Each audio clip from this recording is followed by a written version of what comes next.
lweendaba eStudio 9 kwikomkhulu le-SABC e-Auckland Park eRhawutini nazo eziphambili. You had Germans, Europeans, Dutch coming to the southern tip of Africa as Europeans, but we became a people here. We are indigenous to this people and to this country, and we are going nowhere. Urhulumente uthi kuyaxhalabisa ngamandla ukuba isona siseko somyalelo otyikitywe nguDonald Trump asinangqombo lechanekileyo lokami AfriForum isithi abazimisela ngokushiya uMzantsi Afrika. Uqwalasela noba ixesha elide noko besingenayo into enjengalo ukubulawa kwabantu abangaka ngokuba besibathathile abaninzi kwezigilamkhuba. Amapolisa eKapa aphanda ityala lokunyanzelisa intlawulo emva kokuba kubulawa abantu abahlanu ePhilippi East abadutyulwe bantunyekwa ngomlilo.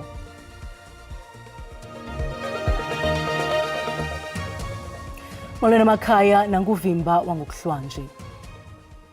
Umongameli waseMelika uDonald Trump utyikitye umyalelo wesigunyaziso ongqale kweli ngokuthi anqamle inkxaso kweli lizwe elihlasela ngelithi linyasha amalungelo oluntu. Lo myalelo ubalula umthetho otyikitywe kutshanje ngumongameli Cyril Ramaphosa ongokuhluthwa komhlaba ngaphandle kwembuyekezo njengogqale kumafama amhlophe. Ngokunjalo ubalula namanyathelo athatyathwa leli lizwe ngakuSirayeli kwinkundla yehlabathi ezobulungisa. Iphulo loqinizelelo ngakumzantsi Afrika liya ngokuqina nanjengoko umyalelo wesigunyaziso kaTrump utendelazise umthetho wokunikezelwa komhlaba otyikitywe kutshanje ngumongameli Cyril Ramaphosa njengendlela yokunyasha amalungelo wabemibeli ngokuvumela urhulumente ahluthe umhlaba wamafama ama-Afrikaner ngaphandle kwembuyekezo. Lo myalelo ukwatyhole izenzo zikarhulumente njengeziphembelela ubundlobongela ngakubanini bomhlaba abacalulwayo.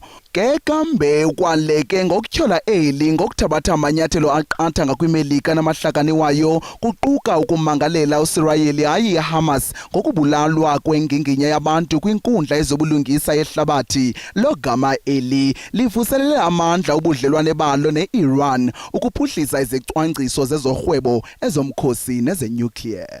Kananjalo lo myalelo wesigunyaziso kaTrump uxinisa ukuba iza kuba ngumgaqo-nkqubo waseMelika xa uMzantsi Afrika uthe gqolo namanyathelo achaphazela kakubi iMelika ukuqinisekisa ukuba iWashington ayifaki isandla kweli. Kunjalo nje iMelika iza kunika igwiba iimbacu zama-Afrikaner ezibaleka ukuthinjwa komhlaba nezicalulwe ngokobuhlanga. Ukanti ke umongameli Cyril Ramaphosa ngolesine uxelele ipalamente ukuba esi sizwe siza kuthetha ngazwi linye ukukhusela imfuno zaso yaye asizokuvuma tu ukuxhaphazeka njengokuba ngoku ubudlelwane boMzantsi Afrika neWashington burhuqa eludakeni. Urhulumente uthi uqaphela umyalelo wesigunyaziso okhutshwe ngumongameli waseMelika uDonald Trump. Ipitoli ithi ukuxhalabisa ngamandla ukuba isona siseko salo myalelo sisilela ngengcombo lechanekileyo kwaye siyithathele ingqalelo imbali ebuhlungu nebalulekileyo yobukoloniyali nocalulo eMzantsi Afrika. Urhulumente woMzantsi Afrika uqhuba uthi iyaxhalabisa into ebonakala iliphulo lokusasaza ubuxoki namayelenqa ajonge ukudyobha igama loMzantsi Afrika. Sekuphele nje iintsuku ezimbini susela umongameli Cyril Ramaphosa ephefumle malunga nokuba uMzantsi Afrika umi ndawoni kumba wemigaqo-nkqubo yamazwe ngaphandle kwanokuba eli loMzantsi Afrika lilizwe elizimeleyo. Kungoku nje umongameli waseMelika umnumzana Donald Trump utyikitye umyalelo wesigunyaziso oqhawula inkxaso-mali yeMelika eza kweli loMzantsi Afrika. Zithetha kwinkomfa kunye noonondaba iinkokheli ze-AfriForum neSolidarity zithi ngelixa bezixhasa inzame zikaTrump zokunceda uhlanga lwama-Afrikaner bayasikhaba isiphakamiso sokufudukela kwelaseMelika. Afrikaner folk, became a people here on the southern tip of Africa. We did not develop elsewhere. We are not Europeans. You had Germans, Europeans, Dutch coming to the southern tip of Africa as Europeans. But we became a people here. We are indigenous to this people and to this country, and we are going nowhere. We welcome the concern of imported Americans about our situation, but we believe that the solution must be found in South Africa. Kusenjalo amanye amaqela ezopolitiko akholelwa ukuba elinyathelo likamongameli Donald Trump belilindelekile ngenxa yomgaqo-nkqubo weli. I think some of the decisions have been made on misinformation around the true state of affairs in South Africa. There is no land being expropriated on a mass scale from anybody. Freedom Front Plus will play a vital role to help that we can solve our own problems. We can start by amending the Expropriation Act. Nangona kunjalo amanye amaqela ezopolitiko athi elinyathelo lika-Trump kukufaka impumlo kwimicimbi yelizwe loMzantsi Afrika. South Africa is being punished for supporting Palestinian people and condemning Israel for its genocidal campaign. The USA is practicing retribution against South Africa at the behest of apartheid Israel. The latest executive orders by Mr. Donald Trump are wholly ill-advised and misguided, as they substantively lack fact and rather seem to peddle narrow politicking. This is a wake-up call. This must be a motivation for us as South African leaders to make sure that the minerals of our country benefit the citizens of this country. The PAC viewed Donald Trump's action not only as an affront to sovereignty of our nation, but also a blunted example of neocolonialism and interference in internal affairs of our democratic state. Trump's reactionary stance, fueled by unfounded claims of land confiscation and rights violations, not only undermines the legitimate efforts of the South African government to address historical injustice, but also perpetuates a narrative that serves to protect colonial interests. Kusenjalo urhulumente woMzantsi Afrika uthi unenkxalabo nanjengoko usithi lo myalelo ugunyazisiweyo uyasilela ngengcombolo echanekileyo kwaye awuniki ingqalelo imbali ebuhlungu nebalulekileyo yobukoloniyali nocalucalulo eMzantsi Afrika. The latest order issued by the President of the United States, in its foundational premise, lacks factual accuracy and fails to appreciate and recognize South Africa's profound and painful history of colonialism and apartheid. Umbutho weAfriforum ugxininise ukuba iANC kufuneka ithwaliswe uxanduva ngemeko yokujongana ngezikhondo zamehlo phakathi koMzantsi Afrika neMelika. Inkokheli ye-DA uJohn Steenhuisen ithi urhulumente woMzantsi Afrika ufanele ukulungisa ubudlelwane norhulumente waseMelika ukuze kukhuseleke uqoqosho nemisebenzi yeli. Ebethetha kwindibano namafama kwiphondo laseFreystata nalapho ngeze ngelithi umyalelo wongumongameli waseMelika uDonald Trump uqhutywa ziinkcukacha ezingezizo ngobume beli lizwe. Inkokheli ye-DA ithi ubutyebi beli bulingane wonke ubane ukucandelo lozolimo kwaye ilungelo lomfama ngamnye malikhuselwe. uJohn Steenhuisen wongeza ngelithi urhulumente weli mawuthumele igqiza lokulungisa ubudlelwane nelizwe laseMelika ukuze kucaciswe ngorhulumente wobambiswano. We now have to move very quickly to protect South Africa's economy and South Africa's jobs, and that can only come about from having a proper dialogue with the United States government. The Trump White House has clearly issued this executive order. I think some of the decisions have been made on misinformation around the true state of affairs in South Africa. There is no land being expropriated on a mass scale from anybody in South Africa without compensation. Amafama akhulileyo athi asafuna ukucaciselwa ngalomthetho umtsha uthetha ngembuyekezo yomhlaba, i-Expropriation Act. When decisions are made with slight misinformation or without all the facts, I think that can be quite dangerous. And I think there is probably a little bit of misunderstanding of what the current situation is right now with regard to the expropriation bill. Kusenjalo amafama sakhulayo eThabanchu athi lo myalelo kamongameli waseMelika uDonald Trump mawungadali yanhlukwano phakathi kwamafama eli. If he says only for white people, then he don't cover all the farmers. If he said to the city, let's invite all the farmers to come to sit down and speak this matter and see how to handle it over for the Stokvel especially. All our problem is only one, the Stokvel. Lamafama akwaphakamise izikhalazo eziquka indlela ezingekho mgangathweni nezidinga ukulungiswa kweli phondo.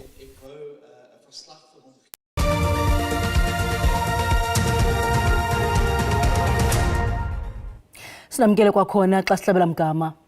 Iqoshelisiwe indibano yeSADC kunye ne-East African Community ebibanjelwe eDar es Salaam eTanzania nalapho iinkokheli zengingqi bezixoxa ngengxaki yase-DRC. Le ntlanganiso imemelele ukuba kupheliswe ngokukhawuleza umlo ogqubayo kunye nokupheliswa kobutshaba.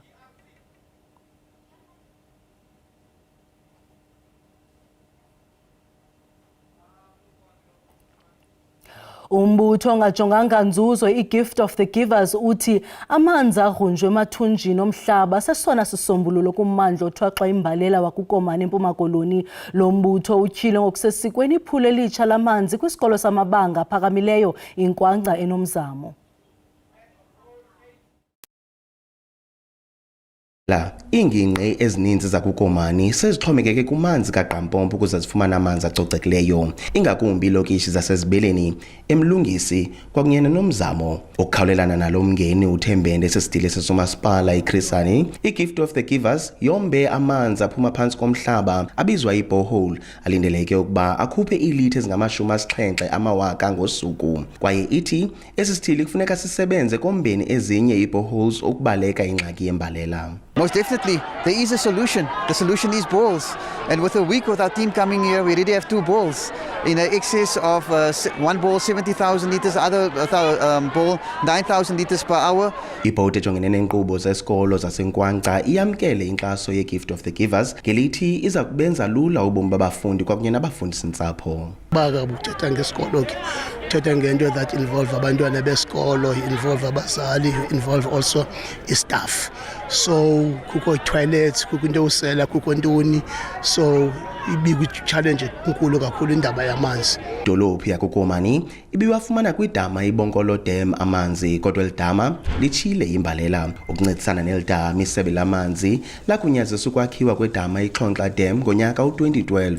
Kunanamhlanje elidama alikasebenzi kwaye umbutho iDA kwindlu yowiso-mthetho yephondo leMpuma Koloni ithi liza kuyiphanda inkqubo yokwakhiwa kwelidama. The reason for our investigation is just to follow if the right procedures was followed in terms of the tender documentation and how much money was paid out and for what purposes these monies were paid out and all council meeting resolutions. As umasipala we-district yaseChris Hani sijongene nokunqongophala kwamanzi ngenxa yamadama wethu aphansi, kodwa sinazo i-intervention esikwazi ukuncedisa ngayo i-community zethu. And ke siye sanobuhlobo ne-Gift of the Givers ukunikeza i-support, nabo ke baye basincedisa ngamatanki ayi-37 nawo sesiwabekile neetrakhi zabo ezisincedisayo ukugalela amanzi. Esi sithili somasipala sithi ukonakaliswa kwezakhiwo zamanzi kongeza umqobo kule ngxaki yamanzi nembalela. Sikwabongoza uluntu ukuba lulondoloze lukhusele izakhiwo zikarhulumente.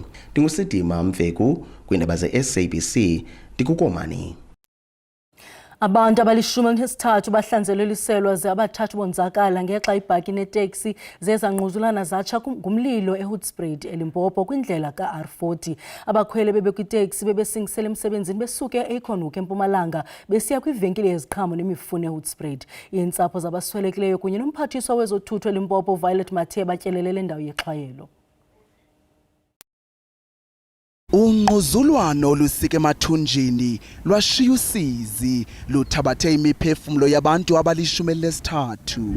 Indlela u-R40 ibivaliwe ubukhulu becala ngomgqibelo ngexa amagosa ezendlela ebezijika imoto ukuthabatha ndlela zimbi. Uphando lokuqala lutyhila ukuba ezi zithuthi zimbini, iteksi nebhaki, ziye zangquzulana logama enye ibiceba ukudlula enye.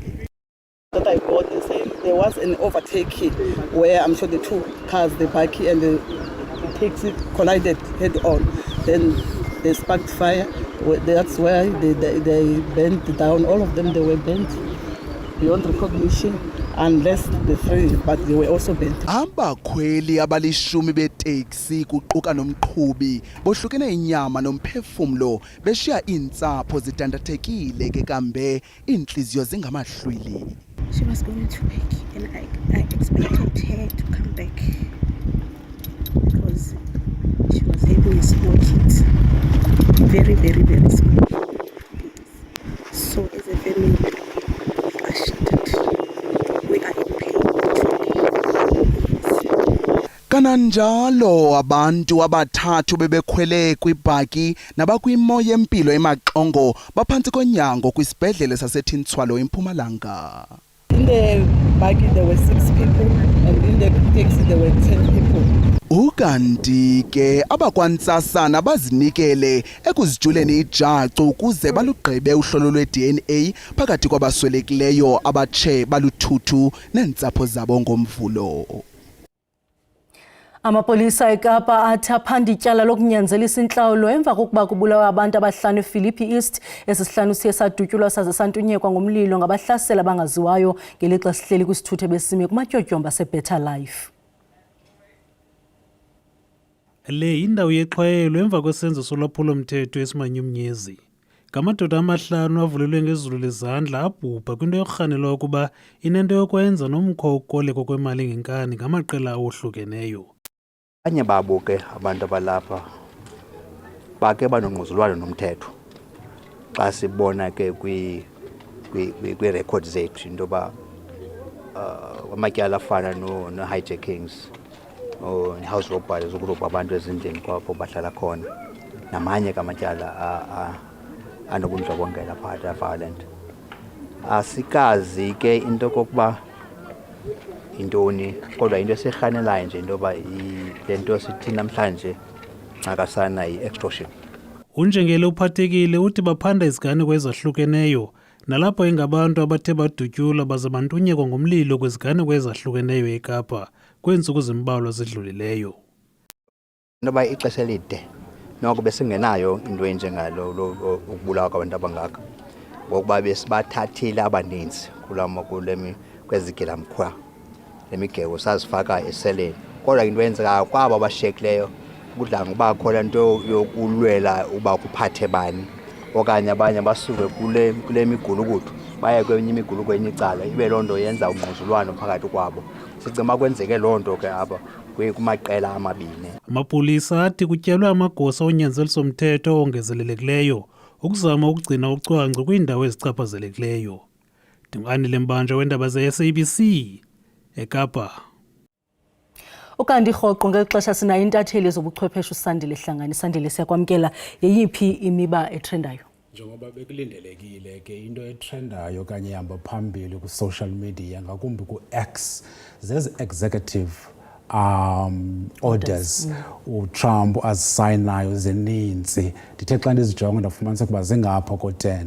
Into etsala umdla ke phambi kokubana asayine le executive order le ibetha iSouth Africa ngoku usayine executive order ethindela i-refugees ukuthi zingangeni eAmerica. Sizamkhumbula uTrump ungumongameli owayethe esangena kwiterm yakhe yokuqala ukuthi iAmerica ufuna ibe ye-Americans okanye ngamanye amazwi yonke into eyenzeka eAmerica ngakumbi imali yaseAmerica benefite i-Americans phambi kokuba ke asayine le yase-South Africa. So i-AfriForum ke siyibonile ke isenza udliwano-ndlebe ne-SABC namhlanje isitsho isithi ke nabo izawubabetha ke lento yokokubana athi uTrump mabaye e-USA. Into yothusileyo ke umze South Africa ukuthi ziyabetha-bethana mos kwa ezi zimvo zabo bathetha ngazo. Abemi base-South Africa ke bathi ke uba bathi bayahamba iyawubavuyisa bona loo nto leyo ngoba ke bacinga into abelungu abayenzayo ngexesha le-apartheid. Urhulumente wethu ke sizawukhumbula ke ukuthi naye ukhuphe istatement ekuseni esitshoyo sithi into eyilibalayo uDonald Trump kukuba into eyenzekayo during i-apartheid yinto esabahlungisayo nanamhlanje ke abemi base-South Africa. Into ehlekisayo ke enye abayithethayo abantu bathi uba bayahamba phaa kwi-national anthem masiyisuse laa ndima ye-Afrikaans ukwenzela okokuba sifake ezinye languages esizawukwazi ucula ngazo i-national anthem. Kwi-entertainment ke abantu bazawuyazi okokuba uCasper Nyovest ukhuphe icwecwe lakhe elitsha ke. Bakhona ke abantu abathi makaphinde abuyele encwadini ayobhala. Bakhona abavuyisa noCasper Nyovest abamthandayo ke. Ukanti ke kwisports sizawuyazi ke sivuyisana neMamelodi Sundowns ebethe iOrlando Pirates. Umfanekiso wevideo ubukwe kakhulu yile ye-AfriForum apho i-AfriForum le nto benditsho ke ndisithi izimvo zabo ziyabetha-bethana. Sibulele mawethu ngosibuleka indlebe senikhumbuze zangomso siza noxa bethu ngesizulu. Busuku benzo.